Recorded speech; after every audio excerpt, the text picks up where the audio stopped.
Mon nom est Corinne Jeanne Eléa Tangan et je milite pour une justice réparatrice. L'heure est grave. Le président Paul Biya, je n'arrive pas à dire notre président, le président Paul Biya est mourant s'il n'est pas déjà mort. Notre drame, c'est qu'il n'y a personne pour le remplacer. Nous avons affaire à une crise constitutionnelle.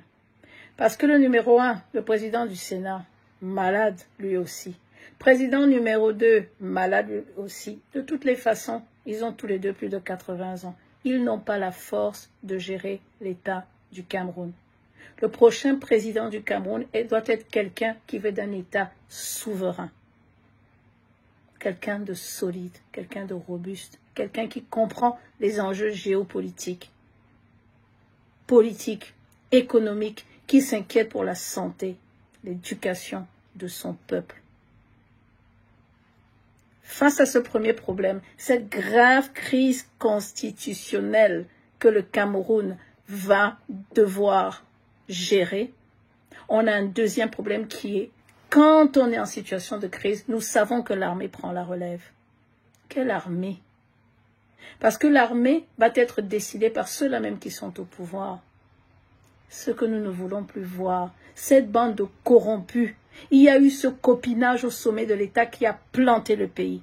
Paul Biya, chapeau, il a réussi à diviser pour mieux régner. Où est-ce qu'on en est? L'armée va être des gens payés par ceux-là même qui sont au pouvoir. Nous savons qu'il y aura des guerres, des clans. Ngongo, lui, je n'ai jamais vu un Camerounais qui aime ce monsieur. Lui va avoir son armée. Le président, le fils du président Franck Biya, va avoir son armée. À Tanganji, j'ai entendu dire qu'il est violent, il va avoir son armée. Et ça, ils vont se mettre à se bagarrer entre eux parce qu'on ne sait pas qui veut garder le pouvoir. Alors, au lieu de simplement dire, on s'en va, il s'en va, on part avec lui. On laisse la place à des gens qui peuvent gérer ce pays correctement, décemment. Je demande que justice soit rendue. Je demande qu'un président qui soit capable de gérer ce pays reprenne la main. L'heure est grave. L'heure est vraiment grave. Il ne faut pas qu'on élise un président par « on va encore faire comment ?» Le Sassaye du Cameroun, mon pays, notre Sassaye à un autre niveau.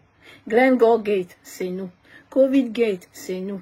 Les journalistes, les Martinez Zongo assassinés sans justice, sans que justice ne soit rendue, c'est nous. Les dossiers qui se perdent, c'est nous. Les opposants qui n'ont pas leur place en prison, c'est encore nous.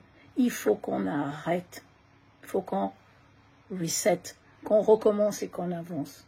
Mais face à cette crise constitutionnelle, nous avons besoin de l'armée. Moi, je dis oui à l'armée, parce qu'on a besoin de militaires disciplinés, forts. On a besoin de cette discipline de l'armée. La route de 42 ans là, que lui, ce monsieur Biya, et tous ces gens qui n'ont pas qui n'ont pas réussi, ils disent qu'ils sont en phase 2 du projet, ça va s'arrêter. Quand il y a crise constitutionnelle, tout s'arrête. Il n'y aura donc personne pour faire même cette deuxième phase là. D'ailleurs, dès qu'il va partir là, on ne saura pas qui gère, qui a l'argent, qui a volé, qui n'a pas volé. Ça va être comme d'habitude. Il faut que ce soit le génie civil militaire qui fasse cette route une fois pour toutes, avec un président qui ne va pas rembourser des dettes et qui va utiliser cet argent pour faire la route en un temps record, que les Camerounais arrêtent. On a trop souffert, qu'on arrête de mourir, qu'on a fini, on est fatigué, on est arrivé à un stade où on veut quelqu'un qui aime son peuple. Nous voulons un président qui aime son peuple. Nous ne voulons pas d'opposants qui n'arrivent pas à fédérer. Ils n'arrivent pas à fédérer. On ne veut pas d'anciens qui reviennent. On ne veut pas d'anciens qui reviennent. Nous sommes prêts pour un nouveau président, élu par le peuple camerounais qui l'aura choisi. Le Camerounais choisira son prochain président. Merci.